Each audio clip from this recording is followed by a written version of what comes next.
제가 읽어드리겠습니다. 하나님이여 내게 은혜를 베푸소서. 내게 은혜를 베푸소서. 내 영혼이 주께로 피하되 주의 날개 그늘 아래에서 이 재앙들이 지나가기까지 피하리이다. 내가 지존하신 하나님께 부르짖으며 곧 나를 위하여 모든 것을 이루시는 하나님께로다. 그가 하늘에서 보내사 나를 삼키려는 자의 비방에서 나를 구원하실지라. 셀라. 하나님이 그의 인자와 진리를 보내시리로다. 내 영혼이 사자들 가운데서 살며 내가 불사르는 자들 중에 누웠으니 곧 사람의 아들들 중에라. 그들의 이는 창과 화살이요 그들의 혀는 날카로운 칼 같도다. 하나님이여 주는 하늘 위에 높이 들리시며 주의 영광이 온 세계 위에 높아지기를 원하나이다. 그들이 내 걸음을 막으려고 그물을 준비하였으니 내 영혼이 억울하도다. 그들이 내 앞에 웅덩이를 팠으나 자기들이 그 중에 빠졌도다. 셀라. 하나님이여 내 마음이 확정되고 내 마음이 확정되었사오니 내가 노래하고 내가 찬송하리로다. 내 영광아 깰지어다. 비파야 수금아 깰지어다. 내가 새벽을 깨우리로다. 아멘. 주일에 이렇게 얼굴을 뵙고 또 인사를 드리고 인사를 나누어야 되는데 코로나19의 상황이 엄중해서 이렇게 설교 영상으로 또 음성으로 인사를 드리게 되었습니다. 우리 사랑하는 새롭게 성도 여러분 다들 평안하신지요?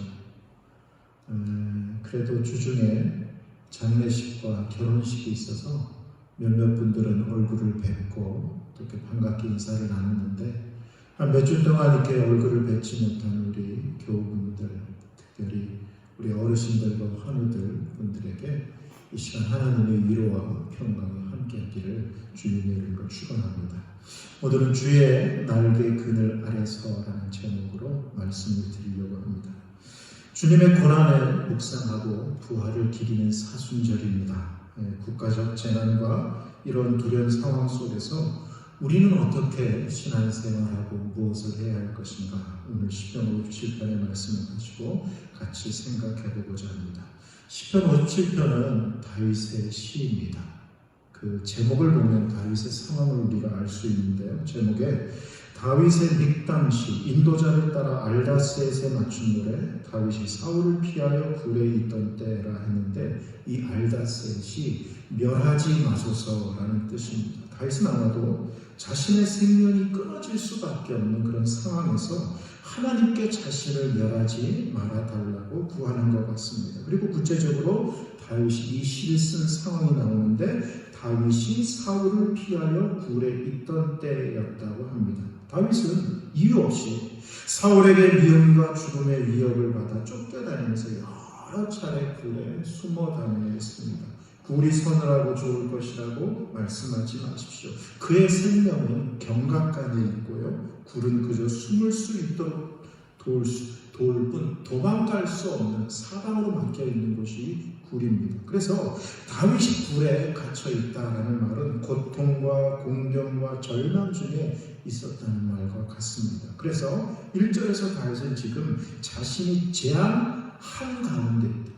재앙 한가운데 있다고 고백하고 있어요. 그러니까 1절에 보면 이 재앙들이 지나가기까지 피하리이다. 그러니까 아직 재앙이 지나간 게 아니에요. 재앙 한가운데 있는 겁니다. 여러분 3절에 보면요. 나를 삼키려는 자의 비방 속에 있다고 말하고 있어요. 지금 다윗이 당하고 있는 재앙은요. 다윗을 죽이겠다고 쫓고 비방하는 사람에 의한 재앙입니다. 여러분 이걸 기억하세요. 사람에 의한 재앙이에요. 그리고 이 재앙이 얼마나 두려웠던지 4절에 보니까요. 다윗은 자기가 굶주린 사자들에 둘러싸여 있는 것처럼 느꼈다. 여기 불사르는 자는 뭐냐면 굶주린 사자입니다. 지금 굶주린 사자들이 둘러싸인 그런 상황이라는 거죠. 짐승보다 사람이 더 무섭다는 말이 있습니다. 그런데 이것이 사실 사자 같은 짐승이 아니라 사람들입니다. 현재 우리나라에 닥친 이 재앙은 전염병, 질병에 대한 재앙입니다. 그러나 그 재앙 한가운데 신천지가 있잖아요. 신천지라는 이단 집단이 있는 걸 보십시오. 이게 전염병과 질병에 의한 재앙뿐만 아니라 이것이 사람에 의한 재앙이라는 걸 우리가 알 수 있습니다. 게다가 특별히 국민들이 그들을 더 무서워하는 이유가 뭡니까? 그들은 끝까지 속이는 자들입니다. 거짓말하고 감추고 속이고, 그러니까 무슨 발표를 해도 믿지를 못하는 거예요. 본인들이 피해자라고 하는데 그 얘기를 들을 때마다 오히려 국민들이 더 화나지 않습니까? 그대의 거짓말과 속임수는 오늘 4절의 말씀처럼 그들의 이는 창과 화살이요 그들의 혀는 날카로운 칼 같아서 여러분 전 국민을 더 큰 공포 가운데 몰아가고 있습니다. 또한 6절에 그들이 내 앞에 내 걸음을 막으려고 그물을 준비해서 내 영혼이 억울하도다 그래요. 근데 이 내 영혼이 억울하다는 말이 뭐냐면 내 영혼이 엎드러졌다는 거예요. 그러니까 이미 그 그물에 다윗이 엎드러져 있는 겁니다. 누군가 와서 줄을 잡아 당기면 그 그물이 다윗을 딱 이렇게 감싸서 잡아 올려서 대롱대롱 매달려요. 지금 완전히 그들에게 사로잡혀 있다는 겁니다. 그들이 내 앞에 웅덩이를 팠으나, 여기 원문에 보면 내 얼굴 앞에 웅덩이를 팠다 그래요. 이게 무슨 말이냐? 여러분 조폭 영화 같은 데 보면 있잖아요. 사람의 손과 발을 꽁꽁 묶은 다음에 사람들이 겁준다고 뒤에서 다리를 들어 올려가지고 그 얼굴과 몸을 반쯤 웅덩이에다가 걸치게 한 다음에 막 협박을 하잖아요. 한번 생각해 보세요. 뒤에서 반쯤 다리를 들어 올려서 몸과 얼굴이 웅덩이에 반쯤 걸쳐져 있습니다. 그리고 그 웅덩이에는 굶주린 사자들이 막 다윗을 잡아먹으려고 하고 있어요. 그럼 얼마나 지금 다윗이 두려운 상황이겠습니까? 다윗이 지금 사울왕의 칼을 피해 도망다니다가 동굴에 숨어 있었는데 그때 그 절체절명의 상황을 이렇게 표현한 겁니다. 그렇다면 다윗은 이런 제안 속에서 무엇을 했을까요? 먼저 다윗은 하나님께 부르짖었습니다. 1절 보세요. 하나님이여 내게 은혜를 베푸소서, 내게 은혜를 베푸소서. 내 영혼이 주께로 피하되 주의 날개 그늘 아래에서 이 재앙들이 지나가기까지 피하리이다. 다윗은 살기 위해서 동굴 속으로 숨었는데 놀라운 점은 다윗은 그 위기의 순간에 어찌할 수 없어서 동굴로 피한 게 아니라 사실은 하나님께로 피한 거예요. 그래서 내가 주께로 피하되 주의 날개 그늘 아래서라고 하는 겁니다. 그렇기 때문에 다윗은 지금 어둡고 깜깜한 동굴 속에 숨어있고 아직 재앙 한가운데 있지만 사실은 주님께로 피하여 주의 날개 그늘 아래를 자신의 피난처로 삼고 있는 것입니다. 여기 주의 날개라 그랬는데요.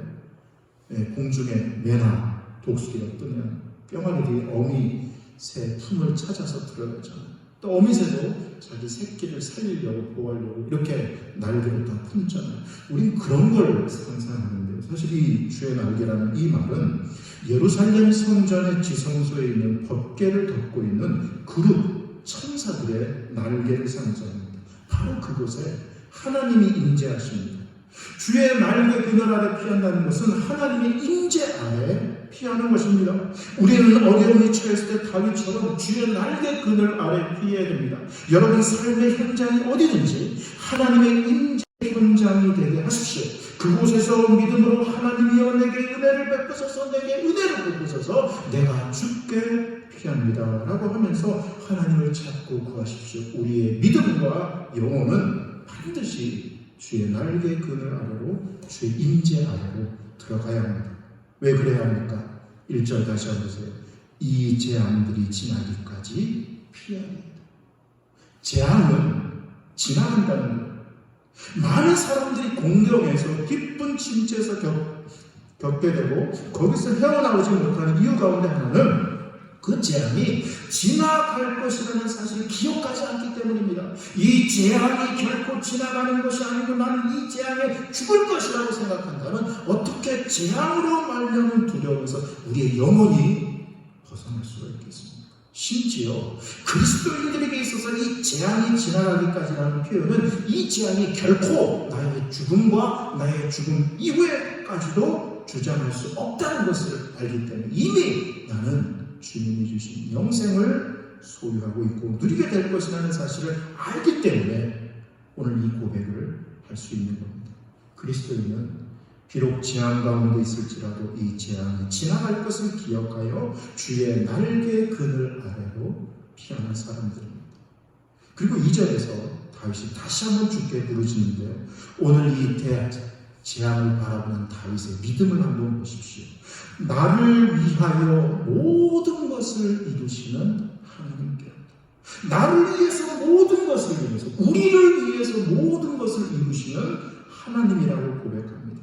다윗이 지금 당하고 있는 고통과 재앙을 다 포함해서 하는 말이에요. 즉 지금 자기가 당하고 있는 고통과 공경도 하나님이 자기를 위해서, 우리를 위해서 이루시는 모든 것 중에 하나라는 것을 그는 고백하고 있는 겁니다. 결국 하나님께서는 이 재앙과 재앙이라는 순환을 통해서, 이 과정을 통해서 나를 위한, 우리 나라를 위한 목적을 이루시고 갈 것이다 라고 하는 그런 고백인 거죠. 문제인 것입니다. 그러면 다윗이 어떻게 하나님께서 자기를 위해서 모든 것을 이루시는 하나님이라는 사실을 깨닫게 되었으며 알게 되었는가 하죠. 여러분 가운데 그런 질문이 있으실 거예요. 하나님이 정말 나를 위해서 모든 것을 이루시는 하나님이시다 말인가? 그렇다면 그 증거가 어디 있는가? 오늘 바울 사도가 이렇게 말합니다. 로마서 5장 8절입니다. 우리가 아직 죄인되었을 때 그리스도께서 우리를 위하여 죽으심으로 하나님께서 우리에게 대한 자기의 사랑을 확증하셨느니라. 자기 아들을 아끼지 아니하시고 우리 모든 사람을 위하여 내어주시니까 어찌 그 아들과 함께 모든 것을 우리에게 은사로 주지 아니하시겠느냐. 여러분, 우리가 하나님의 사랑을 깨닫게 되고 하나님은 나를 위해서 모든 것을 이루시는 하나님을 알게 해주는 가장 확실한 증거는 뭐냐? 바울이 고백한 대로 십자가예요. 십자가. 이것은 모든 공경과 두려움 속에 살아가는 그리스도인들이 기억해야 가장 중요한 사실입니다. 여러분, 두려움이 밀려올 때마다 주님을 바라보시고 사순절 기간입니다. 주님의 십자가를 묵상하는 저와 여러분이 될 수 있기를 바랍니다. 3절에서 지극히 높으신 하나님께 하나님께서 하늘에서 다윗을 구원하는데 이렇게 표현해요. 그의 인자와 진리를 보내사 구원하신다라고 합니다. 다윗이 붙잡은 건 뭐냐? 인자와 진리로 자신을 구원하시는 하나님이에요. 아무리 나를 삼키라는 자들의 비방이 있을지라도 다윗의 영혼을 지켜주는 건 뭐냐? 바로 하나님의 인자하심과 하나님의 진리였다는 거죠.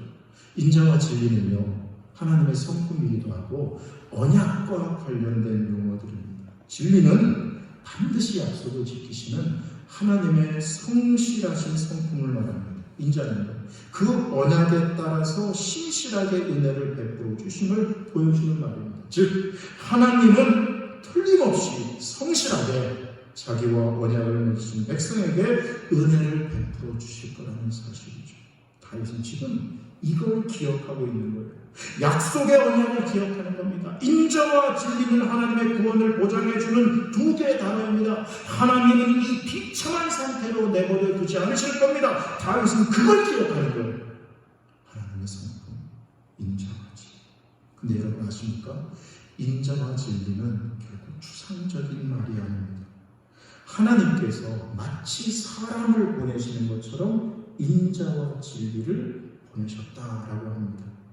하나님은 우리를 구원하기 위해 인자와 진리가 충만하신 당신의 아들 예수 그리스도를 이 땅의 구원자로 보내셨어요. 그래서 요한복음 1장 14절에 이런 말씀이 있습니다. 말씀이 육신이 되어 우리 가운데 거하시매 우리가 그의 영광을 보니 하나님의 아들의 독생자의 영광을 봤어요. 예수님의 영광을 봤어요. 그랬더니 뭐라 그러냐? 은혜와 진리가 충만하더라. 할렐루야. 인자와 진리 같은 말, 은혜와 진리가 충만하더라. 여러분 아십니까? 우리는 다윗보다 훨씬 더 나은 위치에 있습니다. 하나님께서 우리를 구원하기 위해서 인자와 진리신 당신의 아들 예수 그리스도를 이 땅에 보내셨습니다. 우리 그분을 보고 믿고 있지 않습니까? 어떤 상황과 형편이 있든지 예수님의 함께 하심을 믿고 그분의 십자가로 나아가십시오. 그럴 때 우리는 이 재난의 포로가 돼가지고 두려워 떠는 것이 아니라 두 번째, 오히려 다윗처럼 확신 가운데 하나님을 찬양하게 될 것입니다. 7절입니다. 하나님이여 내 마음이 확정되었고 내 마음이 확정되었사오니 내가 노래하고 내가 찬송하리로다. 현실은 바뀌지 않았어요. 아직 다윗은 재앙 한가운데 있습니다. 그런데도 지금 그는 확신 가운데 하나님을 찬양해요. 처음에는 하나님께 나가서 하나님 내게 은혜 베풀어 주세요. 나를 불쌍히 여기세요. 두 번에 걸쳐서 하나님 앞에 매달리고 부르짖었습니다. 그는 자기를 멸하지 말아달라고 구했습니다. 그러나 이런 부르짖음은요 오래 가지 않았습니다. 그렇게 부르짖던 다윗의 음성이 기도 가운데 변한 것입니다. 그는 이제 자기의 마음이 확정되었고 확정되었다라고 말합니다. 더 이상 흔들리고 요동하던 마음이 이제 다 가라앉고 확고부동한 마음이 그 안에 잘 잡기 시작한 겁니다. 우리가 늘 생각하기 쉬운 방식은 바깥에서 안으로 영향이 미치는 것, 환경에 영향을 받는 것. 즉 일이 잘 풀려나가기 시작하고 상황이 호전되기 시작하면 마음도 그에 따라서 평정을 찾게 되는 겁니다. 그것이 자연스러운 변화예요. 그러나 신앙은 정반대의 흐름으로 가는 겁니다. 안에서 밖으로, 밖에서 안으로 오는 게 아니라 안에 있는 평안, 안에 있는 확신, 내 안에 계신 예수 그리스도, 그 안으로부터 밖으로 가는 거예요.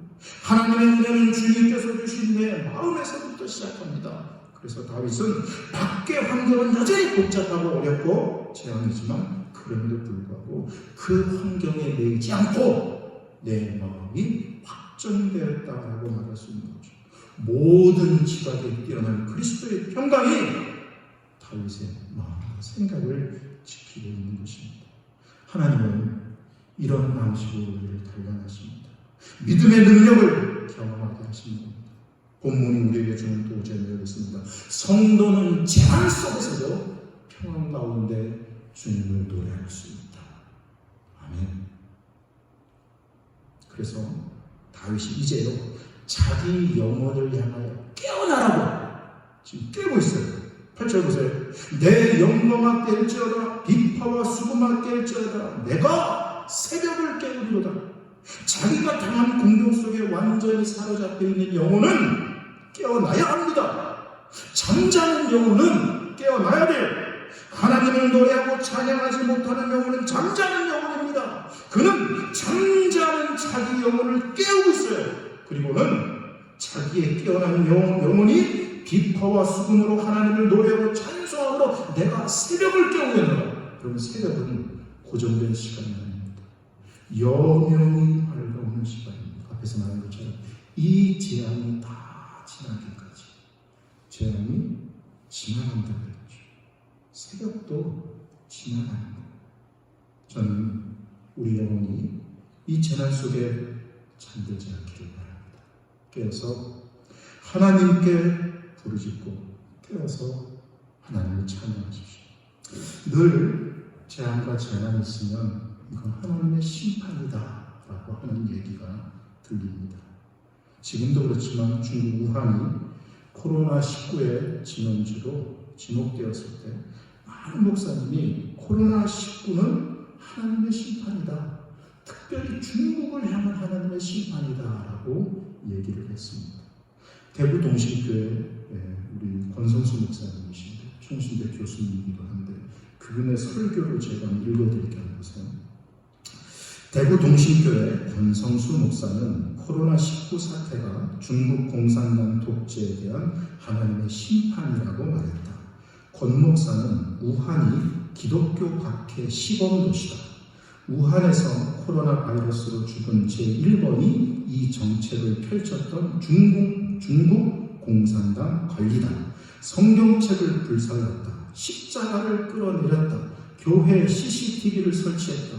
시진핑 초상을 걸어놨다. 목사와 지도자를 감옥에 집어넣었다. 예배 시간에 전부 선전 시간을 집어넣었다. 공산 요원이 교회에 늘 상주할 수 있도록 사무실을 내놓으라고 했다. 하나님 영광을 가로채는데 가만히 계시겠나? 하나님을 대적하면 반드시 처벌하실 줄 믿는다며 중국 공산당 독재, 분명히 거기에 대한 하나님의 심판이 임한 게 있다라고 말했다.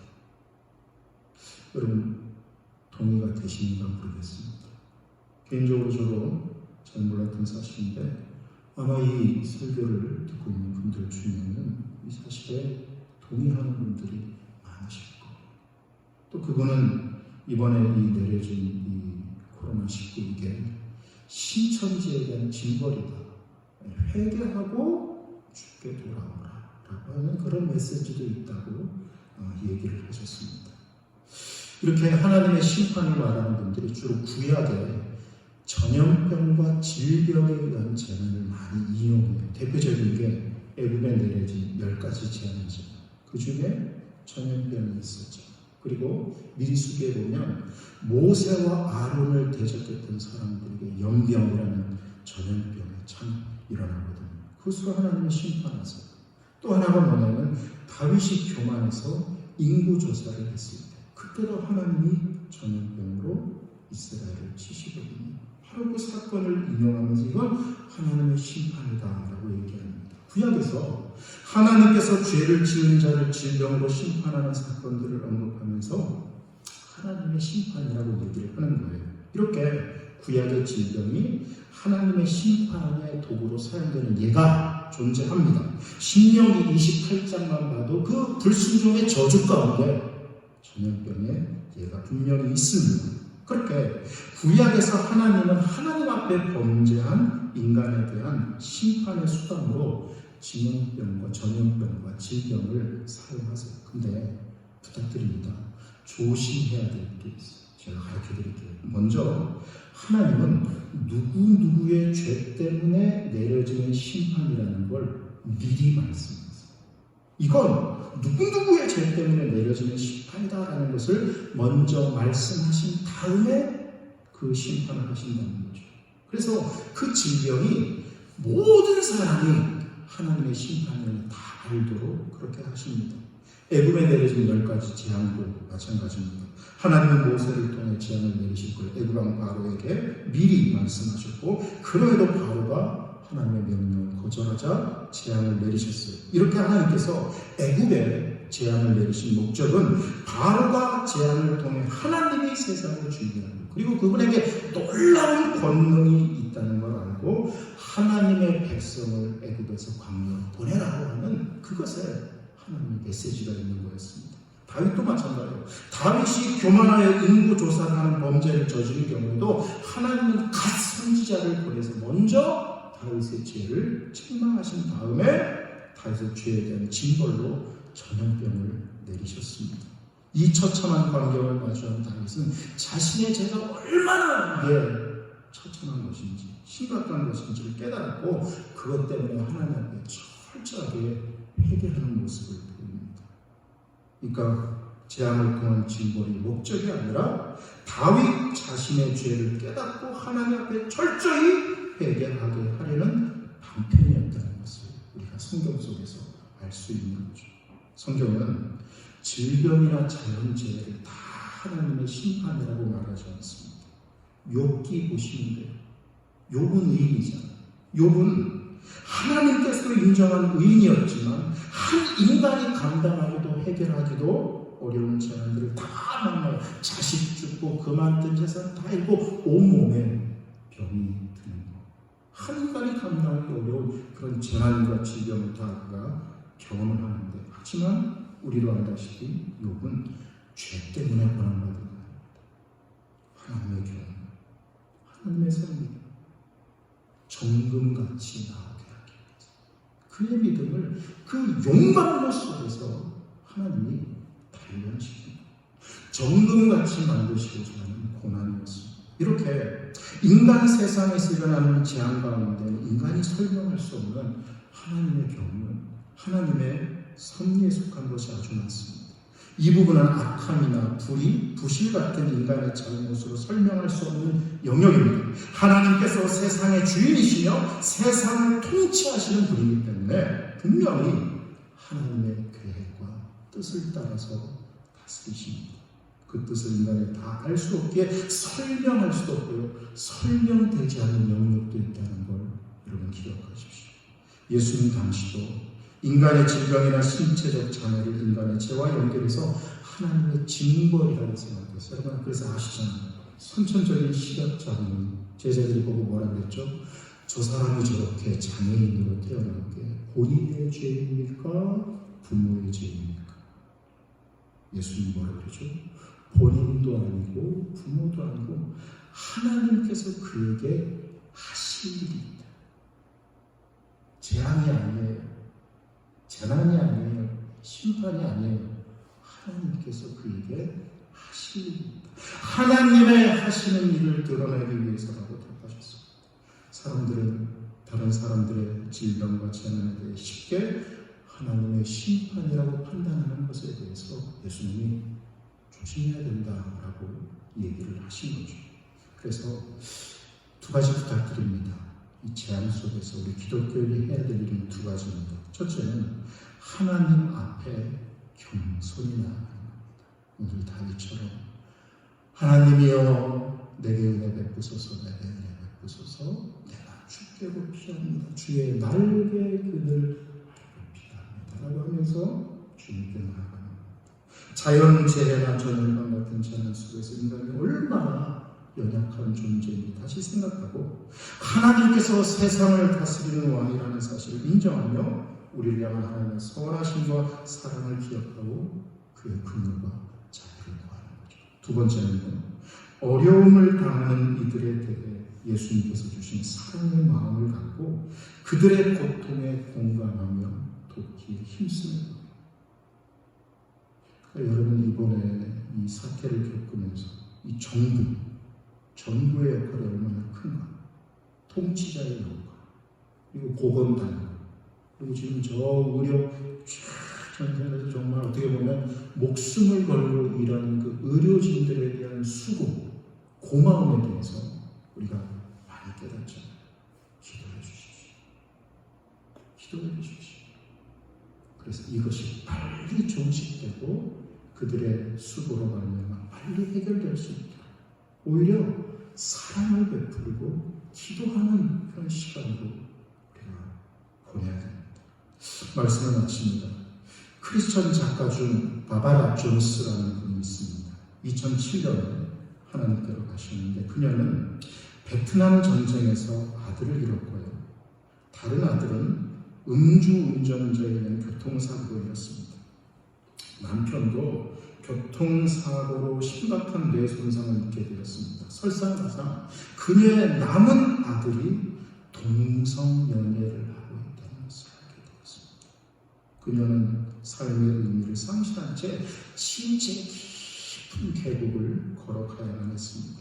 그녀는 그런 중에 남편과 함께 동성애 자녀를 둔 가정에 대한 스파툴라 사역을 시작해서 하나님 곁으로 가기까지 그 고난의 인생 속에서 하나님을 노래하고 하나님을 찬송하는 일을 해왔습니다. 근데 그녀가 생전에 이런 말을 했습니다. 한번 잘 들어보십시오.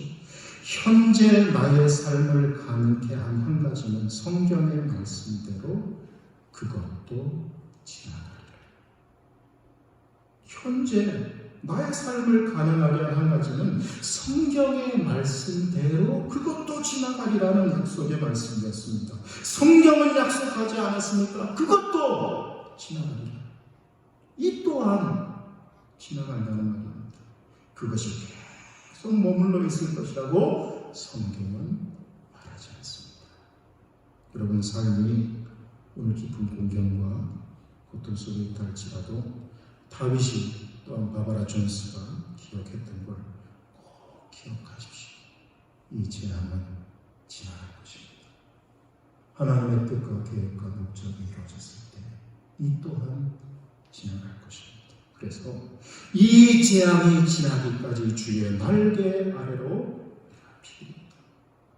내 영광아 깰지어다 빛바와 수금아 깰지어다 내가 새벽을 깨우리로다. 여러분 기도 찬송으로 승리하는 저와 여러분 될 수 있기를 소망합니다. 이 또한 지나가리라.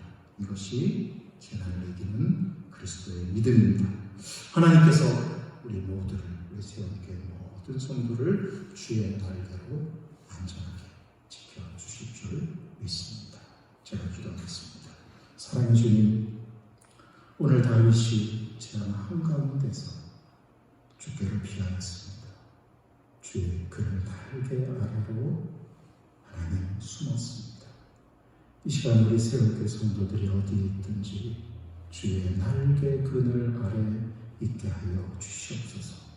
그곳에서 두려워하며 걱정하고 염려하는 게 아니라 오늘 다윗처럼 이 또한 지나가리라, 이 재앙은 지나가리라, 그 하나님의 말씀을 깨닫고 오히려 내 마음이 확정되고 확정되어서 주를 노래하다 빛바와 수금아 깨울지어다.